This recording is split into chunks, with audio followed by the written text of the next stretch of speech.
কাউকে হারিয়ে ফেলার পর মানুষটা যতটা ভাঙে তার থেকেও বেশি ভাঙে নিজের ভেতরের আশা। আপনিও কি এখন ঠিক সেখানে দাঁড়িয়ে আছেন? খাওয়া, ঘুম সব এলোমেলো, মনে শুধু একটা প্রশ্ন, সে কি আর একবারও ফিরে তাকাবে না? কিন্তু সত্যিটা একটু অন্যরকম। যার জন্য আপনি রাত জাগছেন, নিজেকে অবহেলা করছেন, সে কিন্তু আপনার মতো থেমে নেই। সে নিজের মতো ঠিকই এগিয়ে গেছে, হয়তো নতুন কারো সাথে, হয়তো নতুন গল্পে, যেখানে আপনার কোনো জায়গা নেই। শুনতে কষ্ট লাগে জানি, কিন্তু মেনে নেওয়াটাই এখন সবচেয়ে জরুরি।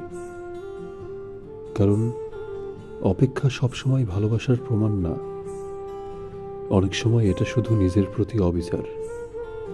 তাই এবার নিজেকে একটু সময় দিন, ফিরে যান নিজের কাছে।